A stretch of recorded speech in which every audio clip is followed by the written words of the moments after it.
Pour créer une page moderne, il faudrait que vous soyez sur un site web moderne, sur SharePoint, d'une part, et que d'autre part, vous ayez bien entendu les droits pour pouvoir le faire. À partir de la page d'accueil de votre site web, vous pouvez vous diriger au niveau du bouton Créer, puis sélectionner Page. Vous pouvez également vous diriger au niveau du contenu du site, accéder aux pages du site.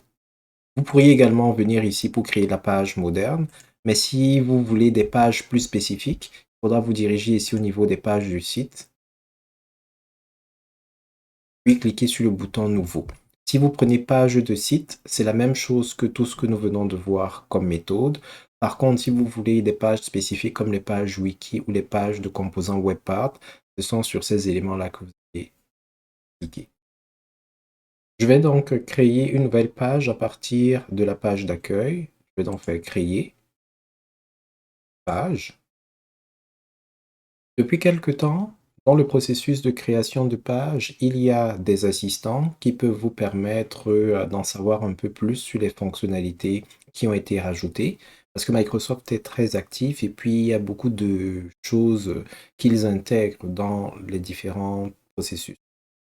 Donc, si vous êtes nouveau, nous vous recommandons de laisser la case activée et de parcourir le processus, la visite interactive. Par contre, si vous avez déjà suivi ces étapes-ci, vous pouvez cliquer sur « J'ai effectué cette opération avant » et voler de vos propres ailes. Donc, lorsque vous cliquez sur ces parties, il y a une série de boîtes de dialogue qui vont apparaître pour vous faire comprendre la nature du processus de création d'une page. C'est détaillé ici. Donc, la première étape consiste à choisir un modèle, ensuite fournir un nom à la page et puis personnaliser la page. Ici, ils ont dit sélectionner une image pour la zone de titre, etc. Mais tout cela rentre dans les étapes de personnalisation. On va donc dire OK. Alors, la première étape consiste à sélectionner un modèle. Les modèles, c'est des gabarits. Ça vous permet de déterminer quelles seront les configurations ou les apparences de base de votre page. Par défaut, dans mon cas à moi, il se peut que sur vos instances à vous, ce soit différent. Ça dépend de la manière dont SharePoint est déployé, personnalisé, etc. Alors moi, j'ai 3 gabarits. Vide par défaut, qui se présente comme vous voyez. Il n'y a pas vraiment d'image. C'est un placeholder, c'est-à-dire c'est un endroit vide. Vous avez un autre gabarit qui s'intitule Visuel et qui se présente comme ceci, avec une grande bannière. Et à l'intérieur de la bannière, au sein de laquelle il y a une image, vous avez un bloc au sein duquel vous aurez un titre. Et en dessous de cette bannière, vous avez un paragraphe avec un titre, un ou plusieurs paragraphes, disons. Et sur le côté, vous avez une image, une illustration. Et vous avez un troisième modèle qui se présente comme ceci. Vous avez une grande bannière avec un titre en transparence qui est au-dessus. Puis vous avez plusieurs blocs séparés en colonnes. Donc en fait, on a 2 colonnes. On ne voit pas les traits, mais virtuellement, c'est ce qui se passe. Et de chaque côté de la colonne, il y a des blocs de texte. Donc, ce qui va se passer, c'est que vous allez choisir en fonction de l'apparence que vous souhaiteriez que votre page ait, le modèle qui s'en rapproche le plus. Aucun modèle n'est parfait, mais l'objectif, c'est de sélectionner celui qui va vous générer le moins de travail parce qu'il va se rapprocher le plus de ce que vous avez envie de faire. Alors, pour ce cas-ci, on va aller avec texte simple. Et une fois que le modèle est sélectionné, on va cliquer sur Créer la page. Une fois que le modèle a été sélectionné et qu'il a été généré, le moment est venu pour vous de personnaliser la page. Alors, ils vont venir avec un certain nombre d'images, avec des textes et des blocs par défaut, ici. Mais comme on l'a vu précédemment, une page, c'est un amalgame de WebPart. Donc, vous avez la possibilité, le loisir, de rajouter des WebPart, de déplacer ceux qui sont là et globalement de personnaliser votre page suivant ce que vous voulez.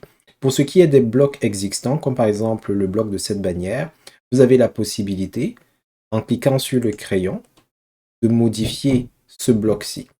Alors, pour le moment, ça s'intitule image et titre. Je pourrais changer la disposition de ce bloc-ci en passant à simple. Et là, ça se présenterait comme ceci, aucune image carrément. Je pourrais changer en le transformant en bloc de couleur ou en superposition. Ça, c'est pour ce qui est de la disposition de ce bloc-ci. Il y a maintenant l'alignement que vous pouvez modifier. Il s'agit de l'alignement, par exemple, si vous voulez que votre nom apparaisse ici. Vous pouvez également faire apparaître des informations comme des textes. Vous pouvez afficher des blocs au-dessus du titre. Si jamais c'est le cas, voici la zone que vous pourriez changer. Ça, c'est par exemple ma page web. Ça, c'est si c'est à gauche, ça, c'est si c'est au centre, ça, c'est si c'est au-dessus. Vous pouvez ajouter ou cacher la date de publication. Ça peut être important si jamais le contenu de la page que vous êtes en train de créer est sensible à la date, parce qu'il y a des contenus qui, passé une certaine date, n'ont peut-être plus une certaine pertinence. Donc, c'est important lorsque vous publiez ce genre de contenu de faire apparaître la date qui lui correspond. Ok. Si vous n'êtes pas dans ce genre de contexte, peut-être ce ne sera pas nécessaire. Vous pouvez afficher ou non le dégradé au niveau de l'image. Vous voyez l'effet que ça fait. Ça fait que c'est clair ou transparent en haut, ça commence à s'assombrir en bas. C'est pour ça que le texte de couleur blanche apparaît beaucoup mieux dans ce genre d'éléments. Vous avez les options également pour le texte de remplacement. Ça, c'est en ce qui concerne la disposition, c'est-à-dire comment est-ce que les choses sont alignées, etc. Vous pouvez également changer l'image elle-même. Ça, c'est l'image d'une plage, etc. Si vous avez une autre image, vous pouvez cliquer sur Changer image. Et là, vous pouvez choisir vos propres images, rechercher des images sur le web, chercher des images d'archives. C'est une bibliothèque d'images libre de droit dont vous pouvez vous servir. Donc, je ne sais pas pourquoi je pense au tigre, mais imaginons que le site web SharePoint parle de tigre, on ne sait jamais. Donc, voilà ce que vous pourriez faire. Changer le point focal de l'image, ça va vous permettre, surtout lorsque l'image est très large, plus large que la zone, ça peut vous permettre de déplacer l'image et de la positionner de la manière la plus adéquate. Bon, par exemple, cette image, elle est extrêmement large. On ne voit pas toute la beauté de ce tigre. Donc, je vais en chercher une autre. Je vais prendre une image neutre. Une image neutre, peut-être comme celle-là. Voilà, avec le point focal de l'image, je peux par exemple, en bougeant le point focal de l'image, repositionner le sommet des tours. Ici, je vais mettre ça comme ça. Donc là, on va cliquer sur Terminer la visite guidée. Ici, vous pouvez donner, mettre un titre. Parfois, ça pourra être le nom de la page. Parfois, ça pourra être un appel. Ça va vraiment dépendre de ce que doit faire la page. Une fois que la bannière est personnalisée, vous pouvez également, bien entendu, personnaliser le contenu. Alors, ça vient avec des blocs ici, là. Ces blocs, ce sont des blocs de texte. Comme il s'agit de blocs de texte, c'est comme du traitement de texte. Donc, vous pouvez saisir votre propre texte. Et pour le texte qui est déjà là, vous pouvez le sélectionner et le mettre en forme à votre guise, comme vous le feriez dans n'importe quel traitement de texte. Changer la police, changer le style, faire tout genre de choses. Vous pouvez également vous servir des fonctionnalités dont nous avons déjà parlé, c'est-à-dire rajouter des composants WebPart en fonction de ce que vous voulez. Ça peut être des composants WebPart statiques, comme les textes, les médias, les contenus, les vidéos YouTube, etc., etc.